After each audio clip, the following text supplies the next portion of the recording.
Guylaine Paquette. Allô? Bonjour. Comment vas-tu? Ben, ça va super bien. Merci tellement d'avoir accepté notre invitation. Mais c'était sûr que j'allais dire oui. T'étais une de nos premières qu'on voulait vrai. rencontrer. Ouais. Parce que ce que tu as fait quand même, c'est pas rien, la traversée de l'Atlantique. Et ça fait 10 ans cette année en plus. Ouais. Écoute, on va partir du début. Là. Écoute, on a tellement de questions, mais c'est ça, on va starter au début. On va partir du début.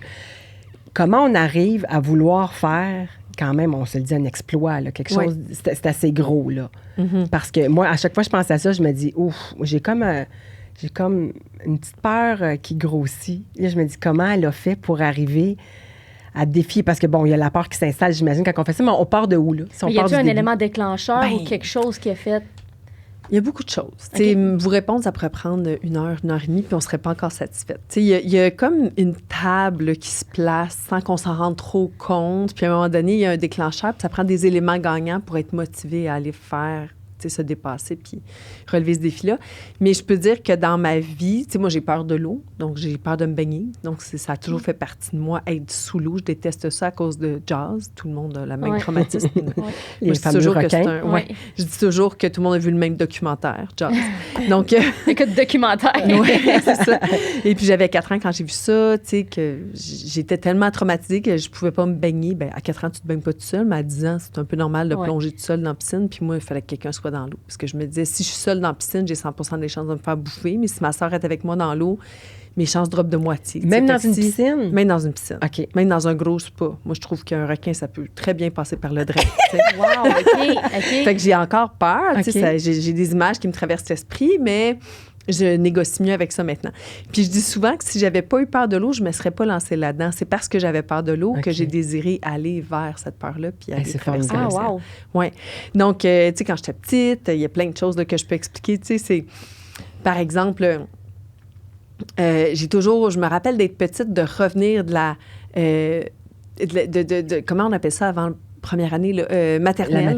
La maternelle avec mes dessins de globe terrestre, puis me dire comme, tu sais, je devais être en première année, puis je marchais vers la maison, puis me dire, je suis une aventurière. Tu sais, c'était comme en moi, je pense que je me considérais toute petite, puis je sautais dans des flaques d'eau, puis je me considérais comme une aventurière, tu sais. Excusez. À cet âge-là. Puis, je trouvais que, quand j'ai grandi, j'avais rien d'une aventurière. J'étais pas très sportive non plus. Ou en tout cas, quand j'essayais de faire du sport, je l'avais pas pantoute. Tu sais, tu parlais que tu étais bonne au soccer, au foot. Mais moi, j'étais vraiment pas bonne dans les sports d'équipe ou, tu sais, c'est ça, j'étais pas bonne. Puis, mais j'étais bonne dans les sports individuels, le ski alpin ou, tu sais, toutes sortes de choses que mes parents nous forçaient à faire quand j'étais petite. J'aime bien dire forcer parce que, tu sais, on se plaint quand on est jeune, puis nous autres, on faisait beaucoup de ski, puis c'était donc plate. Tu sais, des fois, mais la plupart du temps, à 80% des cas, dans 80% des cas, on avait beaucoup de plaisir. Fait que, c'est ça, toute ma vie, tu sais, je pense que je me dépassais aussi parce que j'étais une grande asthmatique. Donc, j'ai fait plein de crises d'asthme quand j'étais jeune. J'ai été hospitalisée. J'ai fait des crises d'asthme en pensant que j'allais mourir. Fait que c'est allé développer une certaine persévérance chez moi, détermination. OK. Puis, j'ai travaillé à Sainte-Justine avec les enfants malades. Je me cherchais beaucoup. Je voyais des enfants mourir, des adolescentes mourir qui avaient à peine 5 ans de moins que moi, 6 ans de moins que moi, qui perdaient la vie. À ce moment-là, tu avais quel âge? J'avais entre 20 puis 30, en fait, au moment où j'ai travaillé à Sainte-Justine. Puis c'est à 27 ans que j'ai découvert la navigation. Puis à 27 ans, je travaillais avec des super infirmières. Bon, on les appelle plus comme ça, mais tu sais, des cliniciennes, des médecins super qualifiés. Tu sais, je travaillais avec des gens, là, tu sais, qui travaillaient avec les enfants les plus malades du Québec. Okay. Puis je savais pas trop où me placer sur cet échiquier-là. Tu sais, je me sentais un petit peu à ma place quand je côtoyais les patients, mais je me sentais pas vraiment à ma place tout le temps dans le travail de préposé aux bénéficiaires. Puis on pourrait dire que j'étais très dédaigneuse. Okay. Je suis une fille bien dédaigneuse. Fait que travailler dans un hôpital puis être préposée, c'est pas vraiment la place. Puis j'étais trop sensible aussi. Donc, je me demandais tout le temps c'était quoi ma place. Puis, à force de travailler avec une clientèle comme ça, je pense que je ressentais une urgence de vivre. OK, où ma place à moi? Tu sais, qu'est-ce que je peux faire? Puis on dirait que je sentais que j'avais quelque chose à rattraper parce que moi, académiquement, j'étais pas bonne. Je ne savais pas dans quoi étudier, déficit d'attention probablement, dyslexie. Tu sais, c'était pas facile pour moi d'aller à l'école. Donc, on dirait qu'à 27 ans, quand j'ai découvert la navigation, j'avais le goût de me dépasser puis j'avais une espèce de dette de dépassement. Tu sais, il y en a Ouais. là, au même âge que moi, à 27 ans, qui ont déjà un bac, qui Accompli travaillent, puis plein, qui sont ouais. super infirmières. tu sais. Mais la navigation, c'est par l'entremise de quelqu'un? De que ma t'as- sœur. OK, Oui, de ma ta sœur sœur. qui m'a invité à faire de la voile. Puis là, quand je découvre ce monde-là, c'est comme si dans ma tête, j'avais une certaine dette de dépassement. Fait que c'est comme si ça... Puis c'est comme ça que je me l'explique maintenant, mais c'était très inconscient à 27 ans. Ouais, tu sais. ouais. Je me disais pas que j'ai une dette ou tu sais, j'ai une urgence de vivre. J'avais juste une quête, une soif d'aventure, mais de vivre ma vie intensément parce que je voyais des adolescents, des adolescentes qui ne vivront jamais leur vie. tu sais. OK. Donc, je pense qu'il y a plein de choses, comme je vous disais en début d'entrevue, je vous disais, il y a plein de choses qui mettent la table. Ça prend plein de choses sur la table pour que tu décides un jour de partir. Puis c'est après un week-end de voile que j'ai décidé, j'ai touché la navigation, puis j'ai dit, waouh, 3 jours de voile, c'était incroyable, je pourrais passer ma vie sur un bateau. Donc, au début, c'était vraiment l'intention de devenir navigatrice, capitaine de mon bateau. Je voulais OK. partir. Puis je voyais qu'avec un bateau, tu peux apprendre à naviguer, réparer le bateau, puis Faire tu peux plein de aller choses. partout sur Ouais. la planète.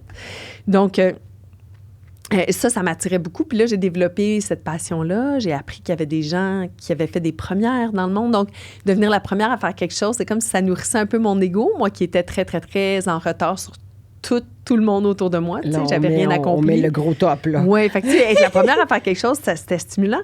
Puis là, ben, j'ai découvert que c'était possible de traverser un océan à la rame. Puis je vous dirais, je le dis souvent, là, tu sais, moi, j'ai pas rien décidé là-dedans. C'est un peu comme si le projet m'avait choisi. OK. C'est un peu comme si il fallait que je le fasse. Puis quand j'ai découvert ça, j'ai même dit, je vais dire exactement ce que j'ai dit. J'ai fait, oh shit, c'est ça que je vais faire. tu sais. OK. Genre, c'est pas vrai, c'est pas ça que je voulais faire de la voile. Puis, tu sais, je négociais un peu parce que j'avais l'impression que c'était ça, là. C'était Il y a ça. comme un guide quelque part ou quelqu'un qui me disait, ben oui, L'appel était c'est ça fort, que tu là. vas faire. Tu sais, Ouais. je suis désolée que tu l'apprennes de même, là. Sur Internet, en faisant des recherches sur des affaires à voile, là, mais là, c'est de la rame que tu vas faire, finalement. Fait que j'avais jamais ramé. Fait que là, j'ai lu, j'ai regardé des vidéos à ce sujet-là, puis là, j'ai été piquée parce que je voyais des vidéos de, tu sais, c'était très manly, là, comme sport. Là. Il y a beaucoup d'Anglais, de Britanniques qui font ça. Tu sais, il y a il y a des centaines de Britanniques qui ont traversé des étendues d'eau à la rame, là, Mais parce pas qu'ils des sont femmes. Ben, il y en a un peu, des Ouais. femmes, des Britanniques. Il y en a moins, mais comme moins que les hommes. Puis, je voyais ces vidéos-là sur YouTube, mais là, on est en 2007, 2008, 2009. Tu sais, YouTube, Facebook, je sais pas qu'est-ce que c'est aujourd'hui, mais c'est quand même développé. Puis, tu sais, c'était surtout des gars. Puis, il y avait quelques femmes qui s'étaient dépassées là-dedans, dont une Française qui avait déjà fait l'Atlantique Nord à la rame. Puis, quand j'ai vu qu'il y avait personne du continent américain qui avait là, fait c'est ça, là Encore que- plus motivant. Ouais. c'est ça, je me disais, hey, tu sais, il y a la première Allemande qui fait la course, tu sais, il y a un Allemand qui veut le faire avant elle, il y a la première Australienne, il y a la première Anglaise qui veut faire l'océan Indien, tu sais, on voyait plein de premières partout. Moi, en tout cas, je les voyais, personne d'autre que moi au Québec les voyait, j'imagine. Mais c'était juste moi qui tripais là-dessus.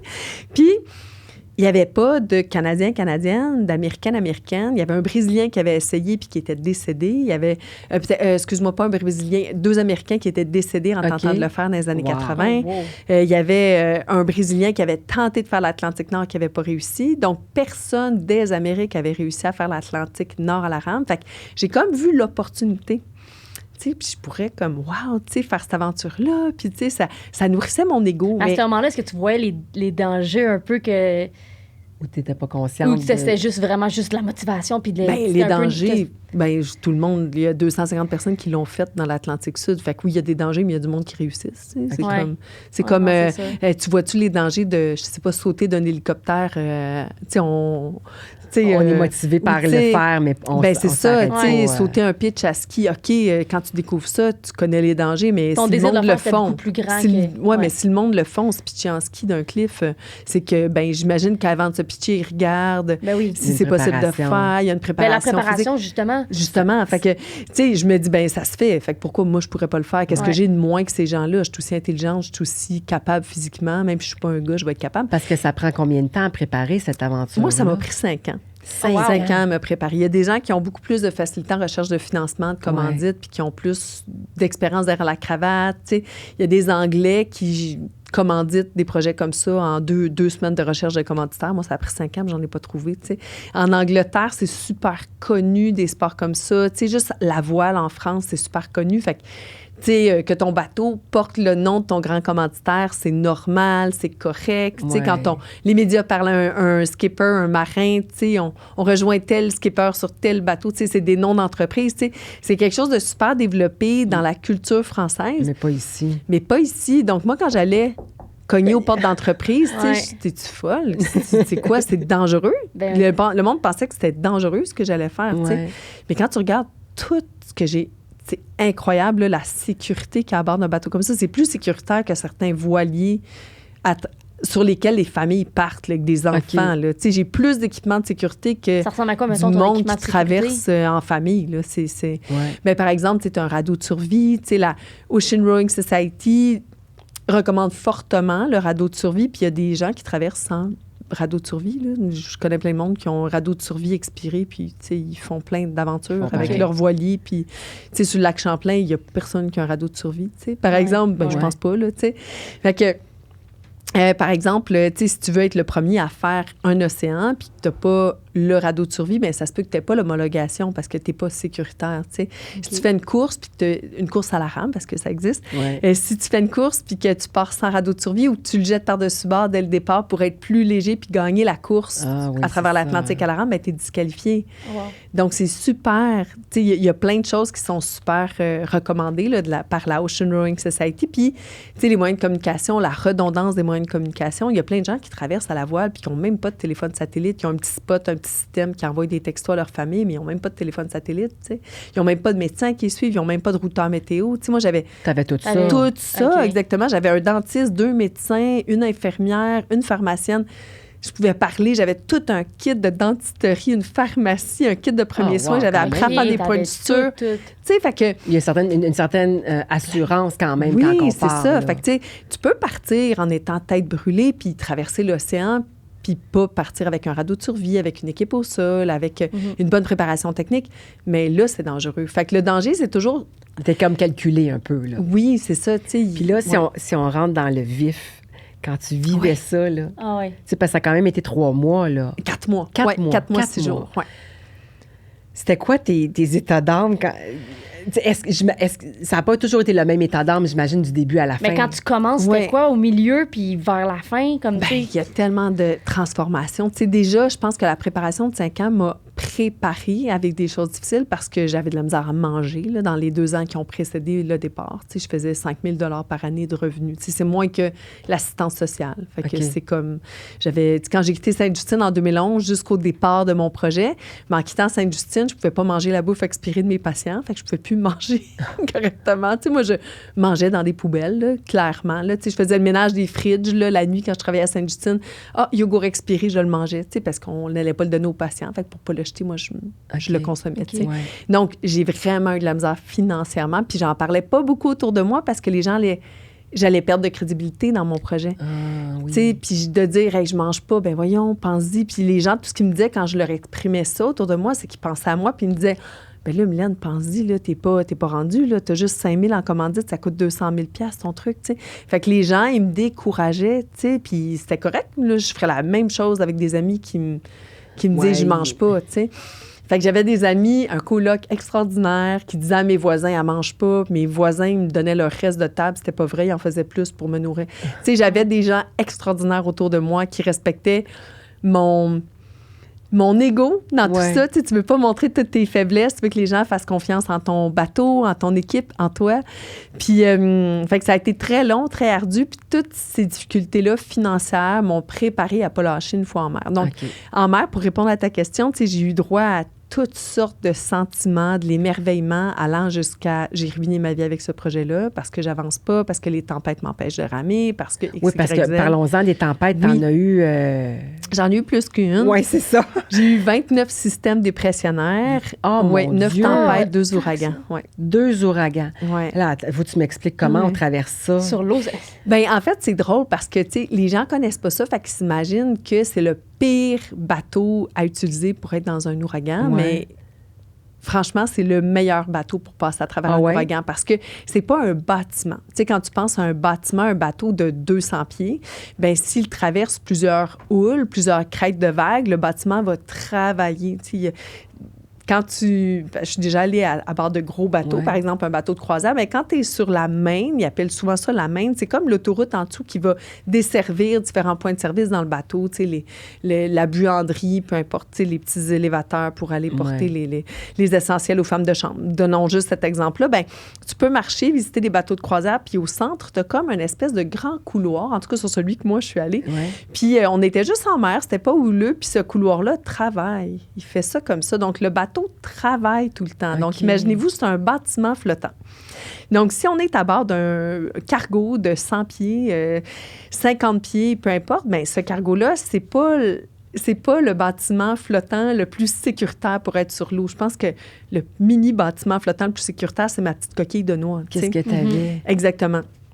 Tu sais, un voilier, là, si on y pense, là, un voilier, ça peut traverser des tempêtes, des difficultés, mais tu as quand même un mât qui est fragile. Si tu as des vents de 50 nœuds, tu sais, de 80-90 km/h, bien, ça le prouve, tu sais, l'histoire le prouve, parce qu'il y a plein de voiliers qui dématent, qui chavirent, qui ne reviennent pas du bon côté. Puis un voilier, c'est rapide, un bateau moteur, c'est rapide, donc ça peut frapper des conteneurs semi-immergés. Tandis qu'un bateau à rame comme moi, bien, si je frappe un conteneur, ça va faire... C'est tout. Je ne vais pas très vite. Donc, pour plein de facteurs, c'est un bateau vraiment sécuritaire. Puis, dans un ouragan, il y a un risque qu'on a de moins. Quand on est dans un ouragan ou dans des grosses conditions, c'est que tout le monde a les mêmes données météo. Il n'y a personne qui s'en va avec son bateau de 100 000 $ voir qu'est-ce que ça a l'air un ouragan. Là. Ça se peut qu'il meure ou qu'il crève le... Tu sais, qu'il perce le bateau, qu'il passe pas au travers. Puis, les cargos, ils vont pas... Ils vont pas là-dedans. Là. Ils ont la même météo, ils ont de la puissance. Fait que quand ils voient qu'il y a un ouragan, bien, ils font des détours. Ils ont un routeur, eux autres aussi, puis ils se dégagent de... Mais toi, tu pouvais pas le détourner. Moi, j'ai pas de puissance. Moi, je peux pas me détourner. Mais l'avantage, c'est que dans des grosses conditions, bien, il n'y a pas d'autres bateaux. Donc, un des risques, c'est les collisions. Puis je peux dormir sur mes deux oreilles dans un ouragan. Il n'y a pas d'autres bateaux autour de moi. Puis j'ai plein de systèmes que je peux mettre dans l'eau. Je peux mettre une ancre flottante pour continuer d'avancer dans une grosse condition, parce que c'est pas vrai que j'ai ramé tous les milles nautiques qui m'ont séparé de l'Europe. Là.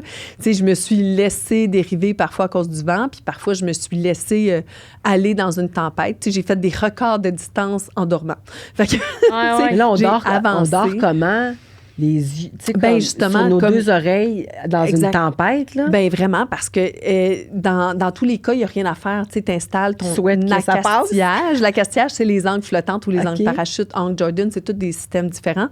Puis tu peux soit faire face à la tempête puis résister à la tempête, ou tu peux soit mettre quelque chose comme un traîneur derrière le bateau puis te laisser pousser par la tempête. Mais ce qui est important, c'est de rester en contact avec l'eau. Puis dans un des ouragans, bien, le premier, Umberto, que j'ai rencontré, il y avait des vagues quand même assez hautes. Là, pour la donnée exacte, il me semble que c'était du 8 mètres là, dans le début du front. Puis j'ai perdu une ancre. Donc, j'ai chaviré plusieurs fois parce que j'ai perdu ce système-là qui traînait derrière le bateau puis qui me faisait résister. Attends une minute, on chavire. Ça veut dire que tu bascules? Bien, il chavire complètement. Imagine-toi comme quelqu'un dans un kayak qui chavire. Mais tu sais, je ne sais pas si vous avez déjà vu quelqu'un qui esquimote en kayak. Tu sais, il doit faire un move avec sa pagaie pour revenir du bon côté. Bien là, imaginez-vous juste un bateau plus gros, puis tu n'as juste rien à faire dans un bateau comme ça. Parce que le bateau, il est étanche. Donc, moi, j'étais enfermée dans ma cabine s'il y avait un risque de chavirage, puis j'ai absolument rien à faire parce que la gravité fait le travail pour va revenir. Il va revenir tout seul à cause de la gravité. Oui, c'est 6-7 secondes, gros maximum. Là, c'est pas si long. OK, quand même. Oui. C'est sûr que c'est insécurisant pour l'équipe. Pour moi, ben c'est juste comme le bateau, il fait juste comme abdiquer à la vague, tu sais. Ouais. Chavirer, c'est quasiment moins impressionnant que tout ce qu'il y avait avant. Mais là, attends, là, si on fait le parallèle avec quelqu'un qui a peur de l'eau, là. Mais moi, j'ai pas peur d'être sur l'eau. J'ai vraiment pas peur. C'est juste d'être dans l'eau. C'est juste dans l'eau. Je tombais pas, par exemple, en ski nautique. J'aime ça être sur l'eau, en bateau, en ski nautique. Derrière le bateau de mon père, on faisait du ski nautique. On avait 2 cordes. Si je tombe, tu tombes. Puis, mais y a-tu un moment que tu as dû être dans l'eau ou pas du tout? Ben oui, il y a un moment où j'ai dû plonger pour nettoyer la coque de mon bateau. Mais tu sais, ça, c'est toute une longue histoire à vous raconter, là, mais tu sais, j'avais très peur de l'eau, mais je me suis préparée puis je suis super contente de l'avoir faite. C'est la chose qui me rend le plus fière. Là. Je suis fière de mes enfants. Tu sais, je suis fière de ma traversée, mais je suis vraiment fière d'avoir réussi à plonger dans l'eau pour nettoyer la coque de mon bateau. Ouais.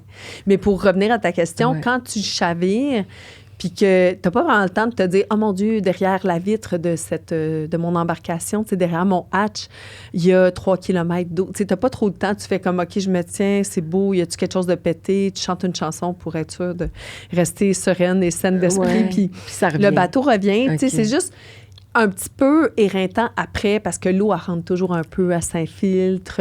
Des affaires sont un peu brisées. J'ai brisé une petite affaire ou une grosse affaire à chaque chavirage. Okay. Fait que, c'est comme c'est quoi qui me pend au bout du nez. Bon, je regarde par la fenêtre. Oh, j'ai une rame de brisée. Fait que chaque fois, il y avait des mauvaises nouvelles à chaque chavirage. Mais je me souviendrai toujours du chavirage 3 et 4. J'étais au téléphone avec l'équipe au sol. Puis j'étais avec Jean-Pierre une fois, le fils d'Hermel. Hermel, c'est mon mentor, mon technicien. Puis une fois, j'étais avec Hermel. Et les 2 fois, je leur ai dit « Écoute, je te coupe la parole. Excuse, parce qu'on est à l'envers. » « Oh mon Dieu! » Puis, OK, respire, ça va bien aller. C'est moi qui rassurais mon équipe. Oh mon Dieu! Quand même! Ouais. Fait que ça m'aidait parce que, tu sais, dans le fond, ça me rassurait quelque part aussi. Là, mais quand t'avais quelque chose de brisé, dans le fond, c'est toi qui devais le réparer tout seul. Fait c'est ça. C'était ton technicien qui disait comment. Oui, c'est arrivé souvent qu'ils m'expliquent ou qu'ils me disent de faire des tests. Il y avait un peu, tu sais, un peu comme dans Apollo, il y avait un peu le pendant, tu sais, une représentation à peu près égale de ce que j'avais à bord du bateau. Il y avait une liste de ce que j'avais, fait qu'ils pouvaient me conseiller de réparer une rame avec une brosse à dents. Là. C'est une blague, là, mais c'est pas possible. Est-ce que tu étais toujours en contact avec eux ou il y a des journées où tu étais vraiment toi puis toi-même toute seule? Il y a des journées où tu sais, quand je ramais, j'avais un peu, je dis la paix, là, mais je voulais pas dire que j'ai la paix parce que mon équipe, je l'aimais beaucoup puis je l'aime toujours. Mais il y a des moments, tu sais, des longues journées où je ramais puis je faisais juste leur texter. Puis, tu sais, si ça allait bien, j'allais bien. Je faisais juste un petit coucou pour dire « Hey, je suis toujours là, tout va bien », parce que ça les inquiétait de ne pas avoir de nouvelles. Okay, mais... Puis c'est quoi qui te passait à travers la tête durant ces longues journées de rame-là?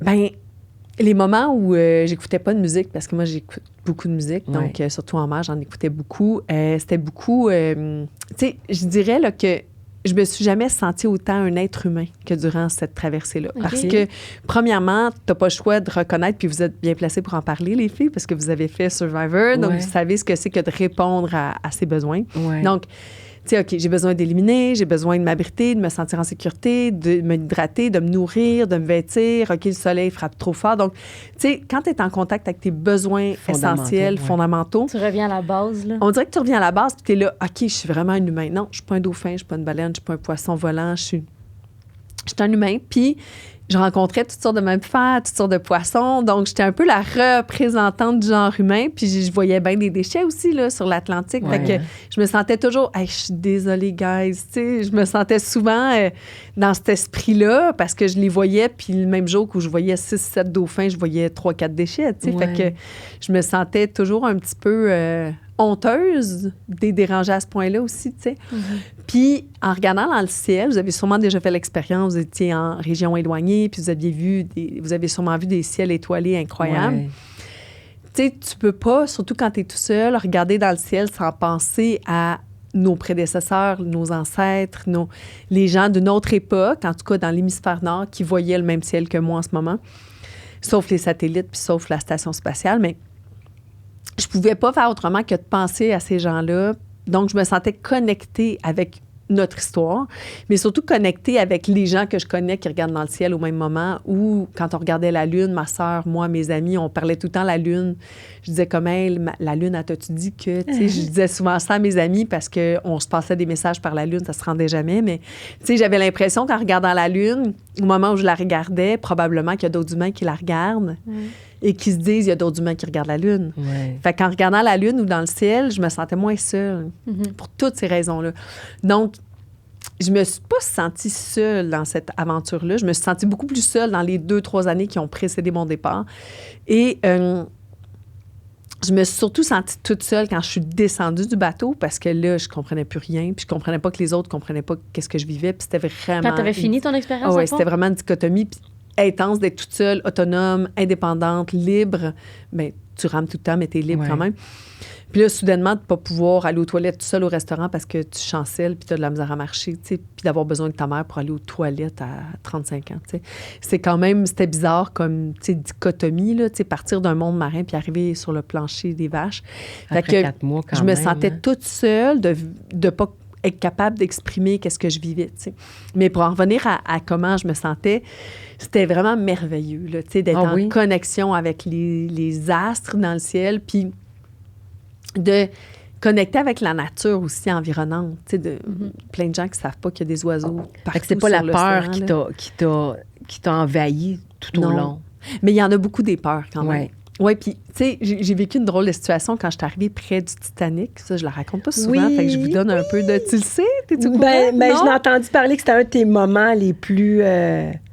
tu parles du Queen Mary. Le Queen Mary. Ouais, non, le Titanic. Moi, je te parle du Titanic. Ça, tu t'en es pas... Non. Vas-y, on veut l'entendre. Parler parce que tu parles des peurs. Ouais. Je me rappelle, j'étais près du Titanic, Ouais. donc je savais que c'était à peu près ici qu'il avait coulé il y a plus de 100 ans. Puis là, je demandais à Jean-Pierre, le fils d'Hermel, « Hey, tu sais, lui, c'est tout le temps tout, il a la réponse à tout. » Je dis, « JP, dis-moi, c'est quoi la position, tu sais, longitude, tu sais, longitude, latitude. Donne-moi la position du Titanic, s'il vous plaît. » tu sais. Non, pourquoi tu veux savoir ça? Tu sais, il voulait tellement me protéger. Ben non, si on lui dit la position du Titanic, elle est juste à côté, elle va pas triper. Ouais. Fait que là, il me répondait pas. Fait que tu sais, quand t'as pas la réponse à quelque chose... T'as le goût de l'avoir encore plus. C'est bien fatigant. Dominique, donne-moi donc ça. Mais non. Là, il se dit, non, il donnera pas, gang. Tu sais, on lui donne pas, là. Elle va vous le redemander. Pour vous faire une parenthèse, chaque fois que je parlais à quelqu'un sur Terre, je disais, qu'est-ce que tu manges? Tu es en train de manger, là? Est-ce que tu le micro-ondes qui sonne? Qu'est-ce que je viens d'entendre? Puis là, il me disait, oui, je sors mon lunch, ça te dérange-tu que je mange en te parlant? Non, mais c'est quoi tu manges? Fait que là, c'était comme, je mange une salade. Oh, une salade. Oh, c'est débile, une salade. Fait que là, mes amis, mon équipe au sol, s'étaient dit ensemble, OK, là, elle nous demande tout le temps qu'est-ce qu'elle mange. Fait qu'on va tout le temps dire qu'on mange du pâté chinois parce que j'en avais plusieurs à bord. Tu sais, des petites recettes de pâté chinois lyophilisé, puis c'est comme une des affaires que je préfère, du pâté chinois. Ouais. Fait qu'à un moment donné, après 8 réponses, je mange du pâté chinois. Hey, guys, là, vous me niaisez. Ouais, c'est ça. Fait qu'il se disait toujours comme, tiens, le mot d'ordre cette semaine, c'est ça, on la protège. Ouais. Des fois, il était surprotecteur avec moi. Fait que pour en revenir au Titanic, j'étais près de la zone où le Titanic avait coulé. J'avais pas de réponse. Je ramais la nuit en regardant autour de moi. Puis, tu sais, des fois, quand il y avait une tempête, j'écoutais Dexter dans mon bateau. Ouais. Fait que sur mon disque dur, j'avais des films puis tout ça. Puis, tu sais, c'est ça, tu sais, il y avait des... Tu sais, Dexter, il tue des gens, il jette du monde dans l'océan, puis ça s'en va sur le Gulf Stream. Moi, je rame sur le Gulf Stream. Tu sais, fait qu'il y a plein d'affaires qui mettaient la table à ça. Je suis proche du Titanic. Je commence à me demander, peux-tu qu'il y a des corps qui remontent un jour? Tu sais, peux-tu comme... Là, je me mets à penser puis à avoir peur. Tu sais, puis là, ben, quand tu es dans ça fait drôle de le raconter comme ça, mais quand tu es dans un environnement hostile à la vie, tu as toujours un petit peu peur, tu es toujours en hypervigilance. Puis si tu réponds pas à cette hypervigilance-là, ben elle va juste être là. Hey, tu sais, qu'est-ce que tu fais si tu rencontres un mort qui flotte sur l'eau? Tu sais, qu'est-ce que tu fais si tu rencontres un zombie? Puis là, j'ai commencé à avoir peur de ça, tu sais. Moi, j'avais une procédure si je passais au feu. J'avais une procédure si je faisais une crise d'asthme. J'avais une procédure si je me fracturais un os.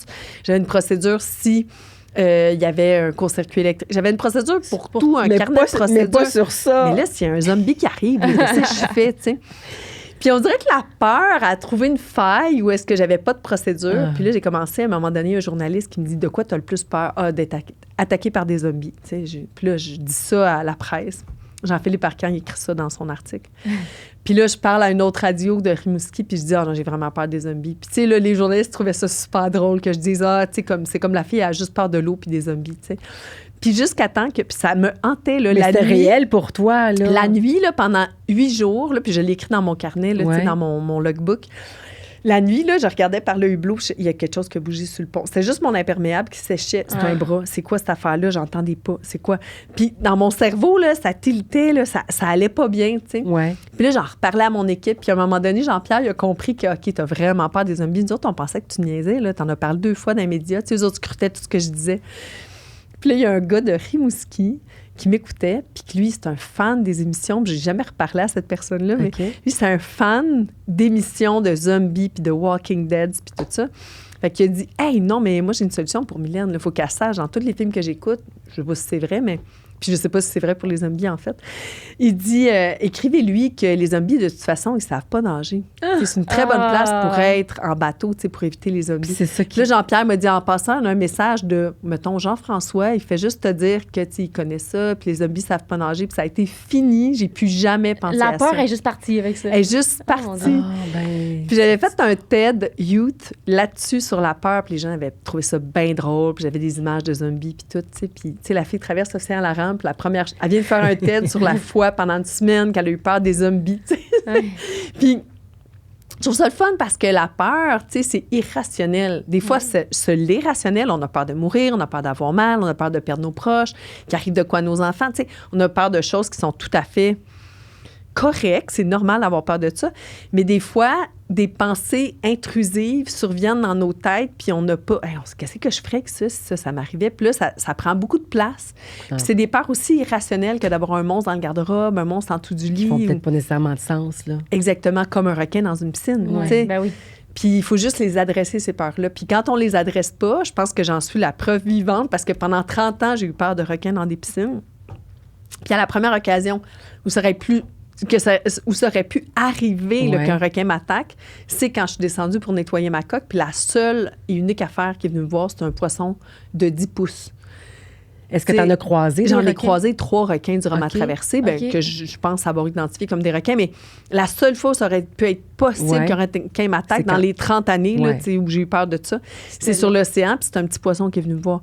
Tu sais, fait que, tu sais, c'est drôle à quel point on peut se faire beaucoup de mal avec des pensées, puis en recensant nos peurs. Puis tant Finalement. qu'on les adresse pas, ces peurs-là, puis qu'on leur donne pas la peine d'exister, puis qu'on les respecte pas, ces peurs-là, bien, ils vont subsister, Ouais, parce que tu subsister, fais puis souffrir nous pour quelque narguer chose tout qui le temps. n'existe pas, justement, Exactement, là. oui.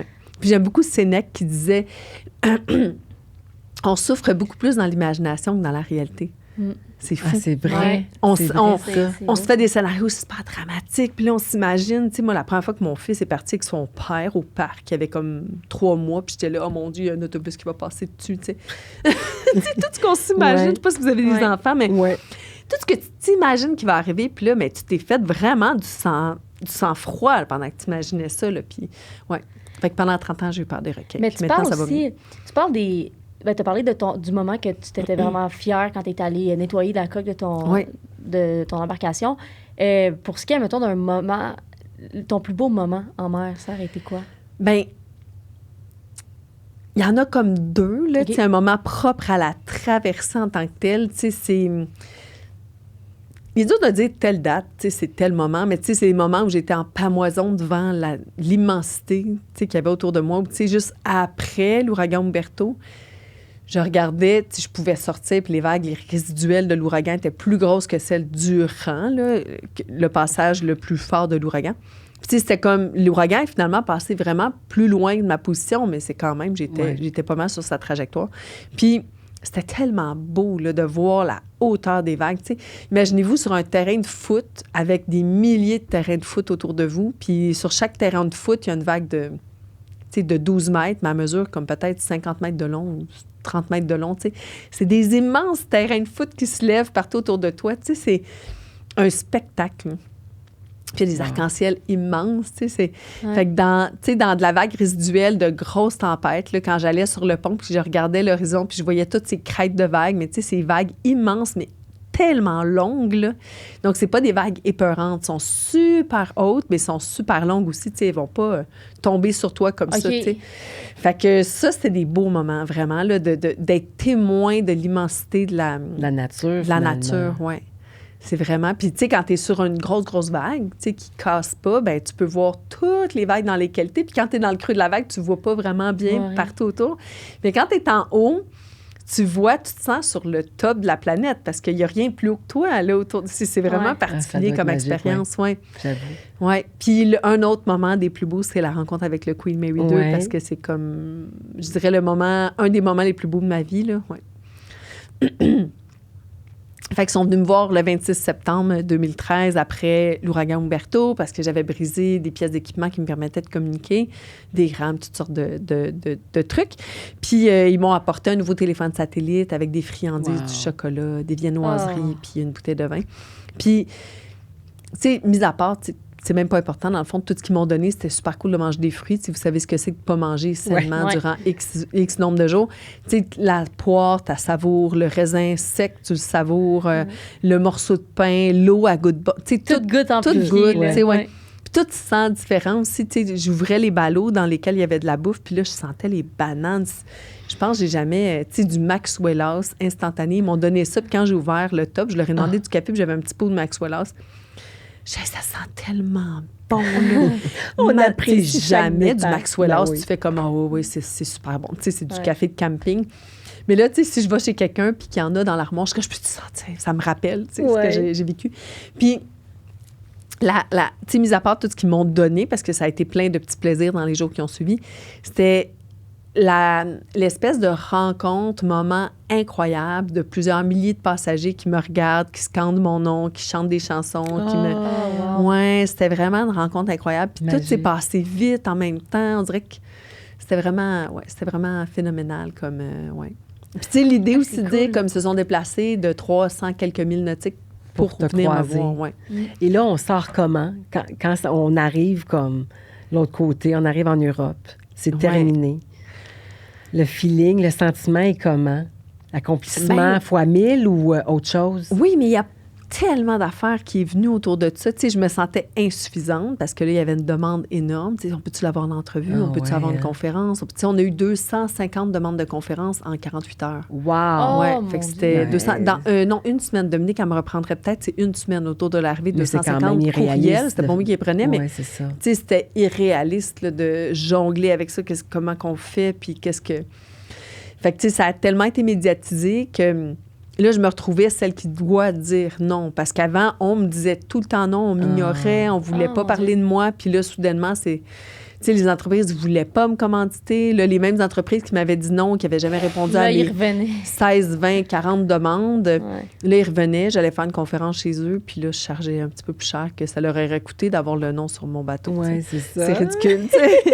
Fait que c'est ça, c'est vraiment particulier parce que c'est comme si soudainement, là, t'es quelqu'un parce que t'as fait de quoi? Pourtant, je suis la même fille. Ouais, là, la tu sais. même personne. Tu sais, puis là, ils me donnent de l'attention. Pourtant, je leur en ai demandé avant, puis Ouais. ils n'étaient pas là pour moi. Puis toi, tu l'as sais. pas fait Fait pour ça non plus, là. ben non, tu sais, moi, je l'ai fait pour triper, puis Ouais. parce que j'étais super attirée, puis surtout parce que je voulais, tu sais, une patiente qui m'avait dit, tu sais pas c'est quoi que d'avoir peur, fait qu'elle m'a donné ma motivation, tu sais. Mais la Mylène qui a rentré dans qui a fait le processus, qui a rentré dans le bateau, j'imagine, Elle a changé. c'est pas la même Mylène qui a débarqué 4 mois plus tard. Non, mais c'est pas non plus la même Mylène qui a commencé ça, puis tu sais, les années avant aussi, là, elle a Ouais. changé à tous les jours. Fait que, tu sais, si on mesurait ce changement-là au jour 1, une année plus tard, 2, 3 fois pendant la traversée, je suis pas sûre que la traversée m'a fait autant changer que toute la préparation. Fait que la Ouais. préparation était T'sais, encore plus d'un impact C'était presque. plus le- difficile, ouais. Ah ouais? Ah ouais, vraiment plus difficile Que la traversée. Ouais. Et qu'est-ce que t'en retiens 10 ans plus tard? Bien, j'en retiens, tu sais, mes grandes leçons, c'est de dire comme tout est dans la posture mentale, tu sais, tout est dans comment... Tu sais, on parle beaucoup d'ergonomie physique, tu sais, quand tu t'entraînes, puis tu sais, comment te placer, pas faire de mouvements parasites, faire attention, pas se blesser. Mais tu sais, on parle pas d'ergonomie mentale. Tu sais, dans quel langage intérieur tu veux passer ta journée, tu sais, dans quelle posture tu veux avancer. Fait que ça, j'essaie d'y penser à tous les jours. Puis même quand mes 2 enfants, ils m'énervent, puis c'est difficile, puis ils ont 2 et 4 ans, là, fait qu'ils sont chacun Ouais. dans leur petite crise. Puis c'est pas toujours facile, fait que j'essaie de tout le temps revenir à... Tu sais, dans quelle posture tu veux être par rapport à ça? Tu sais, dans quelle attitude tu veux passer ta journée? Puis revenir à, tu sais, un petit reset dans la journée, des fois, 3 respirations, OK, je reviens Dans le sur fond, le plancher des vaches. dans le fond, peu importe les difficultés que tu as traversées, c'est toujours dans le mental. Ouais, je la pense, condition de force ouais. Tu sais, mentale. dans le mental, mais j'aime ça dire aussi dans le ressenti, dans le cœur, puis dans l'intuition, tu sais, Tu sais, des fois, tu sais, oui, c'est dans le mental, mais des fois, il faut laisser parler les sentiments puis les émotions pour que le mental revienne. Tu sais, fait que je Ouais. pense que c'est un bel équilibre. Il va y avoir une balance dans tout entre ça. les deux. Ouais. Là. Mais c'est vrai que c'est négligé, le côté mental. C'est négligé, puis des fois, on sous-estime aussi notre flair, notre intuition, Ouais. notre petite voix. On l'écoute pas, on coupe avec cette petite voix-là, justement parce que le mental, c'est important. Puis il faut...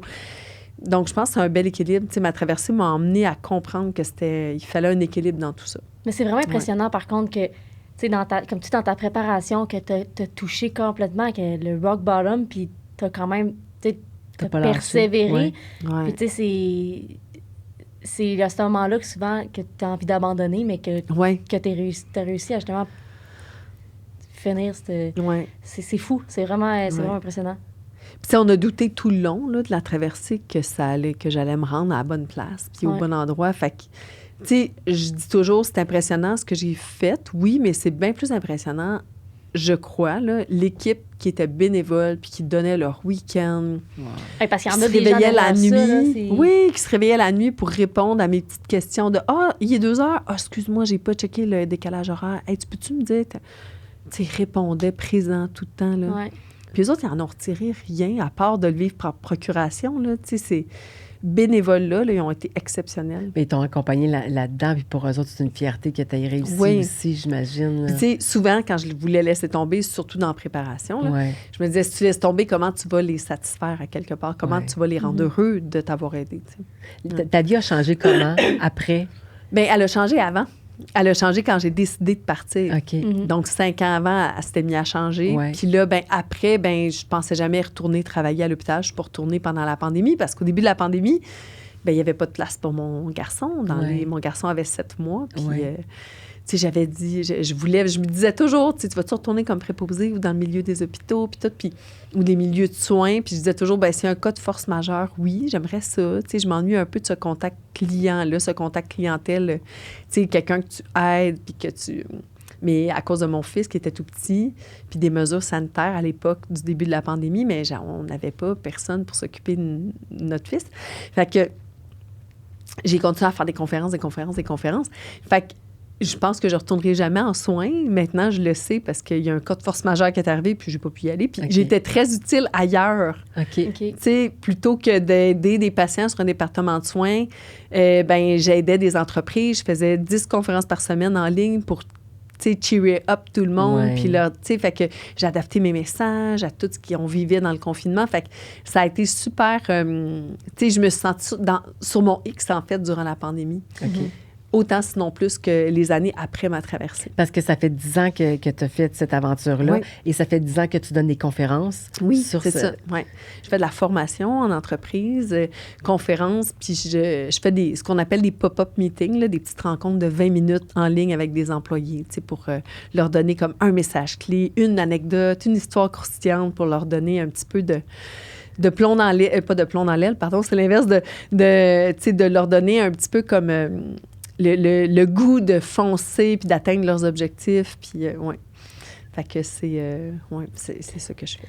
T'as-tu un autre projet ou quelque chose que qui t'inspire dans les... Je sais pas. C'est drôle parce que les gens, tu sais, après ma traversée, c'était tout le temps la question, puis les gens, ils me demandaient beaucoup ça avec les étoiles dans les yeux, tu sais, en attente. Ouais. Puis j'ai compris qu'au début, je voulais faire des projets à la voix, puis j'ai compris que je les voulais peut-être pas pour moi, mais je les voulais peut-être pour répondre, Ah, Ouais. pour un peu pour plaire. aux autres. Ouais, Ah, ouais, parce que OK. les gens, ils disaient comme, hey, c'est quand est-ce qu'on peut te suivre? Quand est-ce que tu repars? Ouais. Fait qu'il y avait une attente, puis là, Mais c'était pas ton but, toi. Toi, ben, c'est d'en moi, faire je un, voulais et c'est tout. peut-être renaviguer. Tu sais, j'avais fait 4 projets en tout. Tu sais, j'ai fait d'autres traversées avant Ouais. pour me préparer à celle-là. Mais je voulais en refaire, mais j'avais plus le goût d'avoir une famille. Ouais. Ouais. Fait que, tu sais, j'ai commencé mes démarches pour avoir une famille en 2017, fait que 4 ans après ma traversée. Puis je les ai eus en 2019 puis 2022, mes enfants. Mais...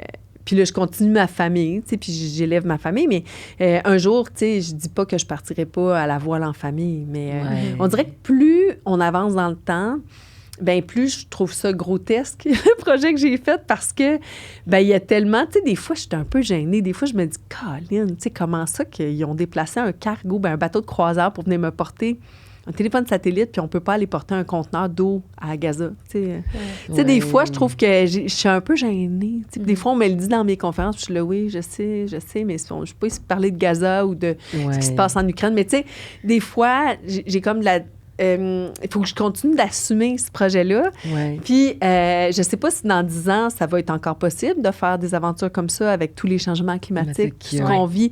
Est-ce que je pourrais faire un projet comme ça, puis dans l'axe de communication des changements climatiques, ça m'intéresserait. Mhm. Ouais. Tu sais, de faire un projet, d'aller à la rencontre des gens, puis d'avoir plusieurs personnes à bord d'un voilier, puis d'aller rencontrer des régions côtières, puis de voir comment ça a changé. Donc, tu sais, ce genre de projet-là m'attire beaucoup plus parce que j'ai toujours été très engagée au niveau de l'environnement. Puis là, j'ai des enfants, fait qu'on dirait que je suis encore plus anxieuse, éco-anxieuse qu'avant. Ça change, c'est Oui, différent. ça change, Oui. tu sais. Je sais pas quel âge qu'ils ont tes enfants, mais... Entre 21 et 14 ans, j'en OK. ai 4, oui. Fait que tu Ouais, vois un peu ouais. l'éco-anxiété Tout à fait. qui vous a habité depuis que tu as des enfants ou Ouais. que ta famille et toi. Donc, c'est ça. Fait que ça va sûrement changer mes désirs par rapport à l'aventure. Mais tu sais, c'est sûr que je vais continuer de côtoyer la nature puis avec mes enfants. Puis essentiellement, si un jour ils veulent faire des projets comme ça, je vais être derrière Les eux. enfants, puis ils en je vais- pensent quoi de tout ça? Ben, je sais Ils pas ont- qu'est-ce qu'ils en pensent. Ils sont Ouais. trop jeunes. Trop Ouais, jeunes c'est ça. encore. Ouais. Mais on est allé sur le bateau en octobre. OK.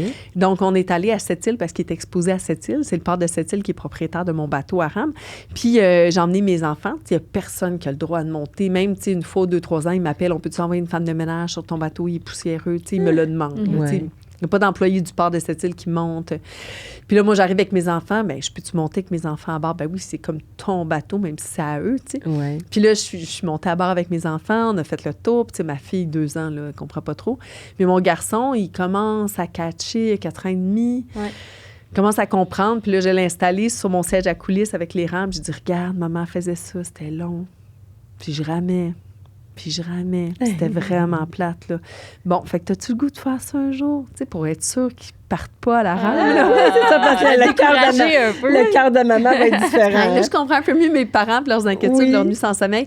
Mais un jour, tu sais, si mon fils me dit, je veux faire tel truc, je veux faire telle aventure, ben, je pense que je vais peut-être plus être comme ma maman, tu sais, qui a été, je comprends, qui Ouais. avançait à tâtons, mais qui Ouais, était c'est sûr. raisonnablement pas un frein dans mon projet, tandis que mon père a réagi très, très fortement, là, négativement, mais tu sais, je pense que je serais plus du côté de ma maman, puis tu sais, plus dans le projet un peu plus, puis pourquoi pas m'inviter à bord, ou tu sais... Ouais, c'est ouais.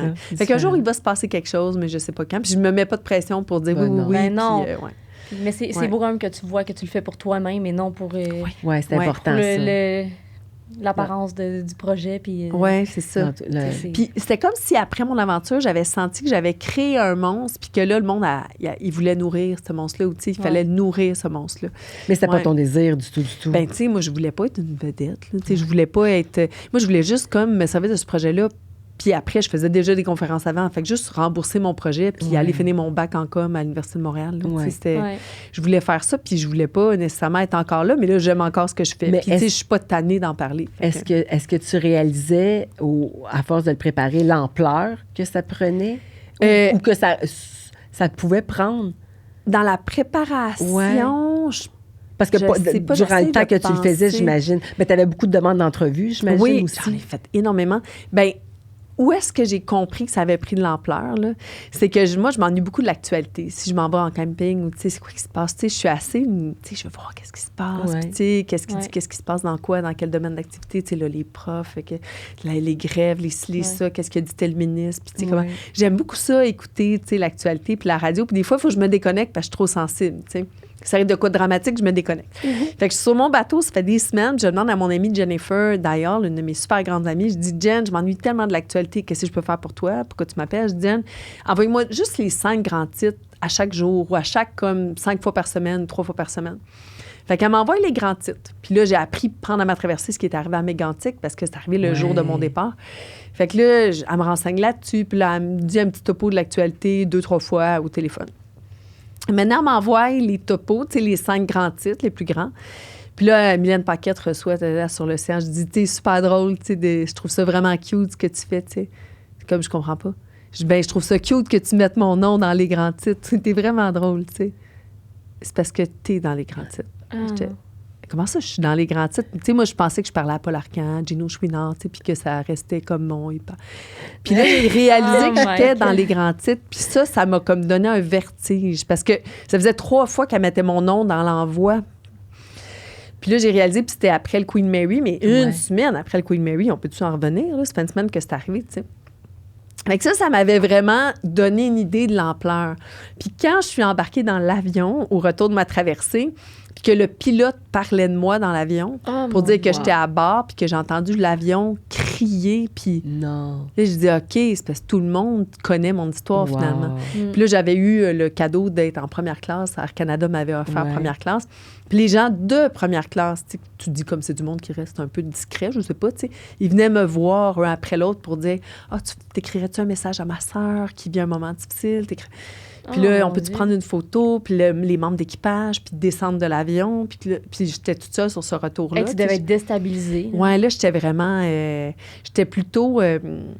je me sentais plus connectée parce que là, je savais pas, moi, qu'est-ce que ça... Non. Ouais, c'était vraiment particulier. Ces 2 moments-là, quand j'ai su que j'étais dans les grands titres puis quand je suis descendue, quand j'ai embarqué dans le vol puis que je suis débarquée de l'avion. Ouais.